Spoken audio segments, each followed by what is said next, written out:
Well, good news yesterday. As I told you yesterday morning, we were going to have an agreement and we got it. Late, as always, but we got it.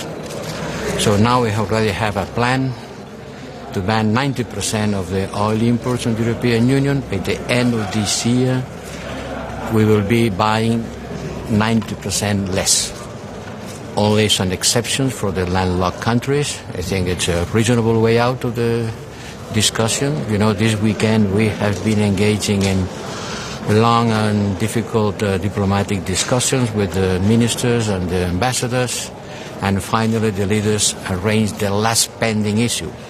So the sixth package has been approved. Not only think on the oil ban, think also on three more important banks out of SWIFT.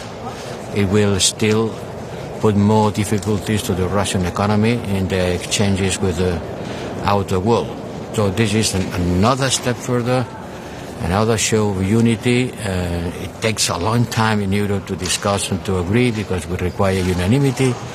But I think that the effort of these last days has been worldwide. And today we will discuss about defense.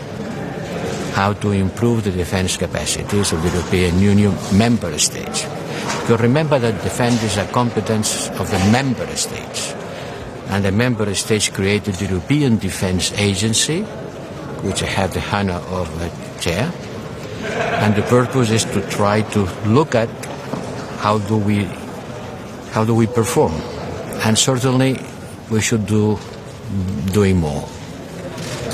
But we have to do it all together.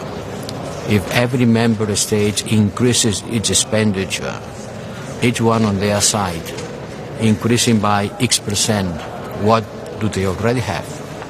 It would be a big waste of money because we will not correct the duplicities, the duplications that we have.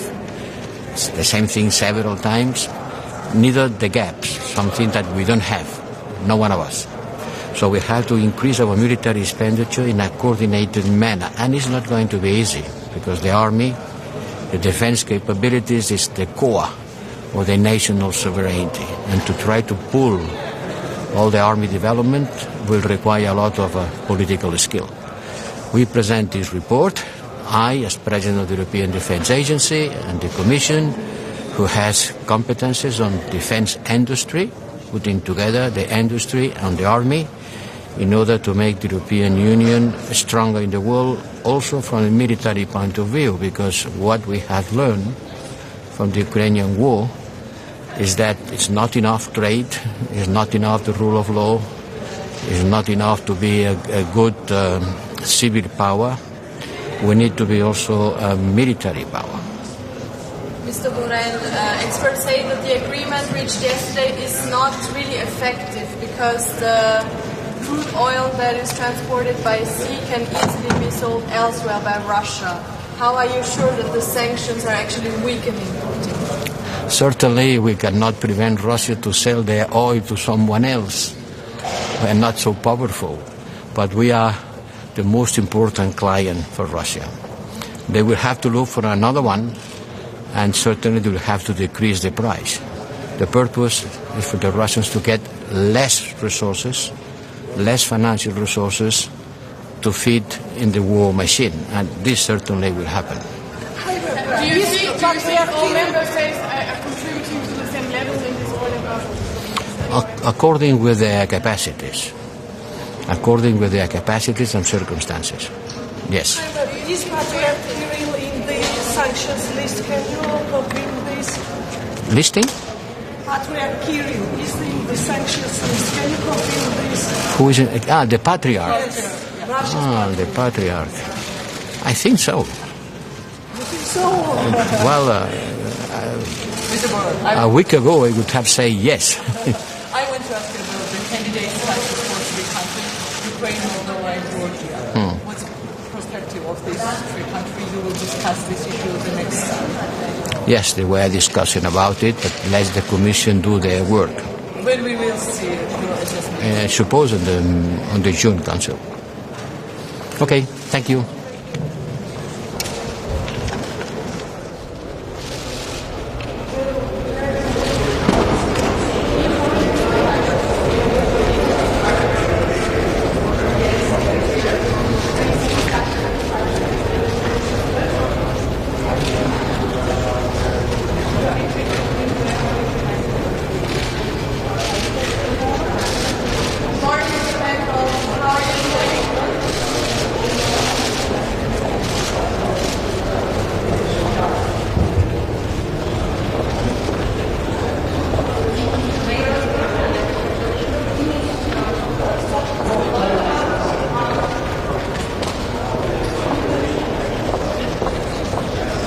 Rusi še vedno lažji del problema, ker najtežji oreh še prihaja, to pa je plin.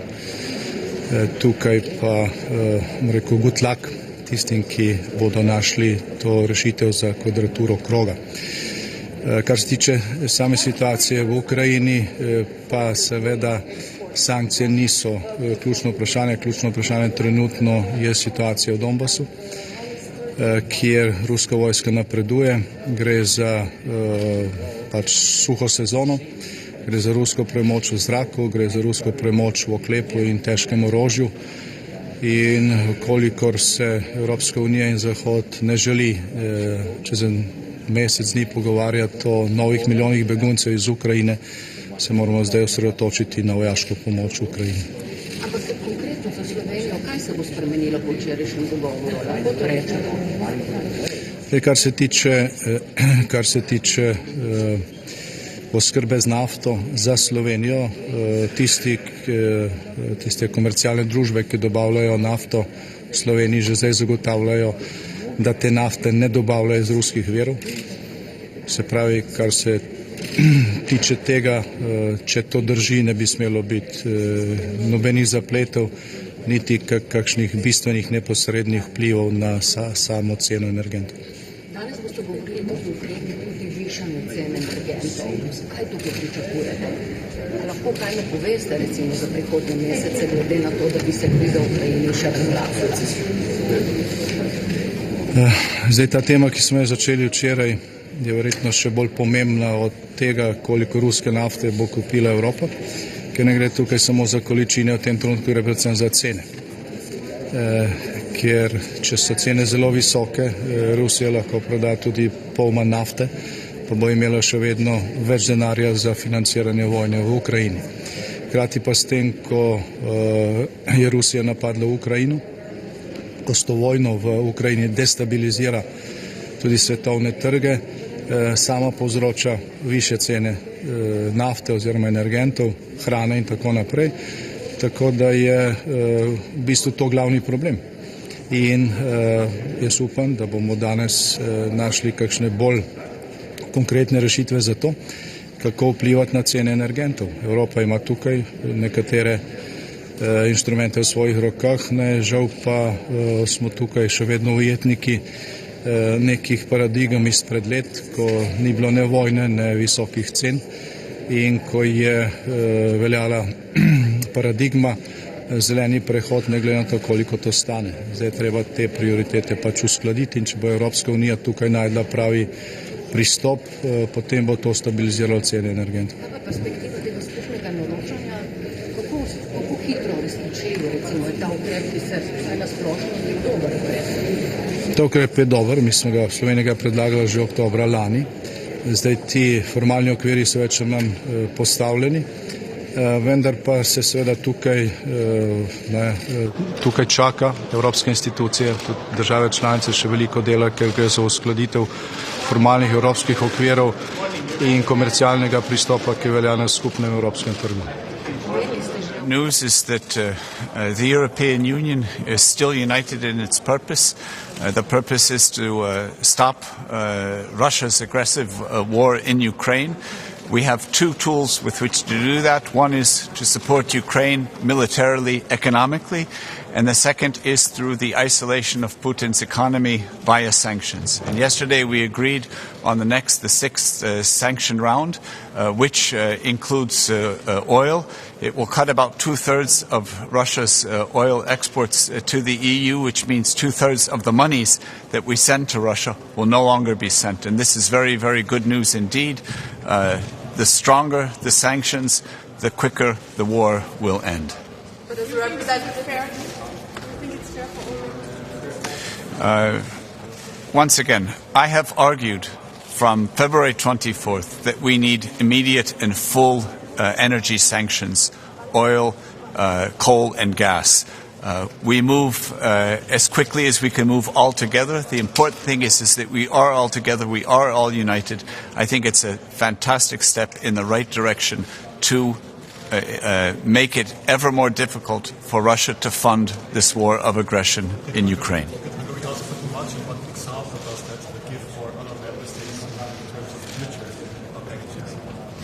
Well, all member states are determined to move away from Russian energy dependency. Over the past 20, 30 years, nations have built infrastructure which has been greatly reliant upon Russian energy sources, and we're moving very rapidly away from that. For some member states it's a little easier. For other member states it is actually physically more difficult because lack of ports, lack of infrastructure. But everyone is moving in the same direction. As a representative of a Baltic country, do you feel reassured that actually economic reasons seem to take over and not necessarily the fight against Putin? I see that we still, 3 months after the start of the war, we have gone sanction after sanction after sanction, ever tighter, notwithstanding the fact that the sanctions also negatively affect us as European Union member states. We're still determined to stop the flows of money to Moscow, and the unity is there. Thank you very much.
So after lengthy discussions yesterday, we finally reached an agreement, and I was positively surprised because when we went into the room, the signs were not that great, but everybody was very constructive, and I'm happy that we reached the agreement. But of course, we also have to discuss already the 7th package, because things are not going any better in Ukraine, and as long as the war is going on, there is no peace. Ukraine hasn't won the war. We haven't done enough. And of course, we talked about pushing Ukraine for peace. That there are signs that the peace could be the ultimate goal. But we had very intense discussions about this, and it's only up to the Ukrainians to say what kind of peace they are able to live with, and also we have to give them all the military support so that they can defend themselves, because the peace can't be the ultimate goal. Even if there's peace, the atrocities for those territories that are conquered will continue. So if we want to end the human suffering, we also have to push the aggressor back to its borders. Thank you. Will you discuss the gas embargo today? Not today, no. We discussed it briefly already yesterday, but gas is, of course, much more difficult than oil already was. All the next sanctions will be more difficult because so far they have only hurt Russians, but now they're also having effects on Europeans, and that's why it's much more politically difficult to decide those things. So we will not discuss gas today. We will discuss repower and energy issues. We will discuss defense and, of course, the food security as well, which is very much connected to the war in Ukraine. I think that gas has to be in the 7th package, but I'm realistic as well. I don't think it will be there. I think the time is running out. I mean, Gazprom is now stopping deliveries also to the Netherlands. It's just a matter of time until there will be no more gas deliveries. Maybe it's better for the EU to take the first step. Yes, what we are doing, we are focusing on getting additional gas supplies, and also yesterday evening we talked about the Repower EU, how to get the necessary energy for European Union, for different countries have different problems. But the worry, of course, with the gas is that Russia is switching off not only Netherlands but also Denmark. And maybe this will go so that the Russians will put the sanctions on gas. Today, are you going to discuss defense as a NATO country to Russia? What do you expect as Estonia from this discussion? I expect the unity and also the decisiveness on doing things together. What I mean by this is that there are military capabilities, big and expensive military capabilities that no single country alone can do. And now that all the countries have said that they will increase their defense expenditure to 2%, then the question is for what it is really spent for. And I think, for example, the air defense covering a larger area is something that we can do together, procure together. I expect this discussion to be not so much, regarding the national interest, but the European interests as a whole in regards to defense. Okay.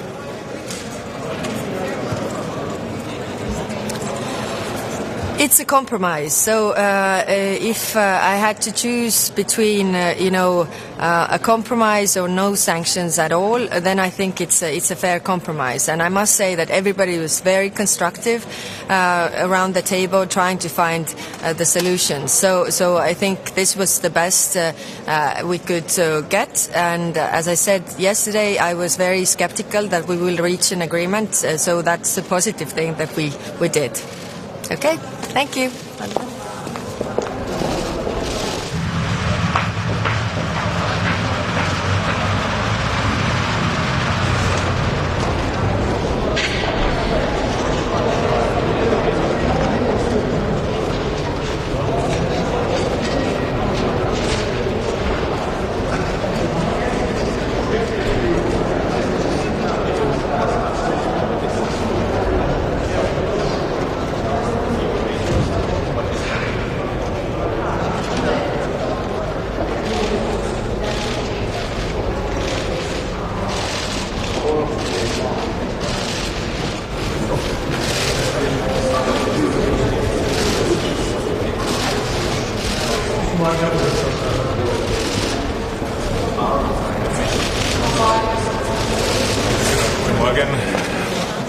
Bis in die Nacht ist verhandelt worden. Hauptthema natürlich der Russland-Ukraine-Konflikt.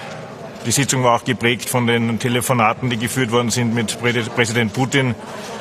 Olaf Scholz, Emmanuel Macron und ich haben über unsere Eindrücke informiert. All das, was da besprochen worden ist und was es für Möglichkeiten gibt in Fragen der Konfliktlösung. Darüber hinaus dann der Beschluss des Ölembargos, eine Maßnahme, die mit Sicherheit auch für die Mitgliedstaaten an sich schmerzhaft sein wird. Aber man muss realistisch sein, die Schmerzen, die wir erleiden, sind nichts im Vergleich dazu, die die ukrainische Bevölkerung zu erleiden hat. Heute das nächstwichtige Thema, die Ernährungsversorgungssicherheit. Wir werden heute mit dem Präsidenten der Afrikanischen Union diskutieren. In vielerlei Hinsicht heikel. Auf der einen Seite, weil Nordafrika bedroht ist, wenn die Exporte aus der Ukraine nicht stattfinden, in der Frage der Ernährungssicherheit. Und auf der anderen Seite, weil die Afrikanische Union sich neutral verhält in der Frage der Verurteilung des Konflikts, der Aggression der Russischen Föderation gegen die Ukraine. Und darüber hinaus wird heute auch das Thema Verteidigung ein wichtiges sein. Das heißt, wir werden uns stärker abstimmen in der Europäischen Union. Mit der gemeinsamen Außen- und Sicherheitspolitik ist die Europäische Union auch ein Sicherheitspartner. Wir sorgen in Friedensmissionen, sei es in Mali oder in Unterstützung auch der NATO innerhalb des Kosovos, für Frieden. auf der Welt. Und jetzt geht es auch um die Frage der Aufrüstung der europäischen Staaten. Auch Österreich hat ja beschlossen, sein Verteidigungsbudget zu erhöhen. Und das alles jetzt in einen Einklang zu bringen und auch europäisch abzustimmen, das werden heute die Themen sein. Die internationale Presse sagt, Viktor Orban hat fast alle seine Forderungen durchbekommen, der Kompromisse ist einer, den man bieten kann. Stimmt das positiv, wenn Gas zum Beispiel im Südverkehr auf der Tagesordnung steht, dass das auch für Österreich ein Beispiel ist, dass man Rücksicht nimmt auf Staaten? Es war gestern schon ganz klar und ich sage es auch heute wieder, es wird das Gasembargo kein Thema sein. Es hat auch Olaf Scholz klargestellt. Gas verhält sich ganz anders in der Frage der Versorgungssicherheit aus Öl. Man kann Öl viel leichter kompensieren, wenn man auf russisches Öl verzichtet. Da gibt es dann technische Probleme, die wurden gelöst mit Viktor Orban. Bei Gas verhält es sich ganz anders. Daher wird Gasembargo oder das Gasembargo auch bei einem nächsten Sanktionspaket kein Thema sein. Viktor Orban hat gestern gesagt, dass er nicht sehr optimistisch ist und im Vorfeld dann ist es doch funktioniert. Woran ist es dann gelegen, dass es dann auch so gut ausgegangen ist? Es ging hier um technische Detailfragen. Russisches Erdöl bedeutet auch eine besondere Form der Art, es zu raffinieren. Das ist eine technische Voraussetzung auch in Ungarn oder auch in anderen Ländern wie zum Beispiel Tschechien. Tschechien war bedroht davon, dass 30% seiner Dieselbestände plötzlich nicht mehr vorhanden wären, die es aber täglich braucht. Das heißt, hier gab es Kompromisslösungen, die sind gefunden worden und bis man halt einen Kompromiss findet, kann es auch ein wenig dauern. Und wenn man genau hinschaut, wir waren früher fertig als bei manchen anderen Räten. Letzte Frage jetzt, die Niederlande kriegen auch den Gas aus Russland. Wie groß ist die Sorge, dass sich das weiter ausweitet und mehr Länder auf diese nicht den Gas bekommen? Das liegt daran, dass diese Länder nicht auf die Zahlungsbedingungen von Gazprom eingegangen sind. Die OMV hat hier gute Gespräche und konstruktive Gespräche geführt mit Gazprom. Wir haben den gleichen Druck nachher. Wir füllen unsere auch Speicher weiter auf. Das ist notwendig, um für den Winter vorzusorgen. Das heißt, ich mache mir hier derzeit keine Sorgen. Wir beobachten einen Preisanstieg. Dankeschön.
I have argued from February 2018 that we need immediate full energy sector, make it ever more difficult for Russia to fund Greece or other Russian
Cool.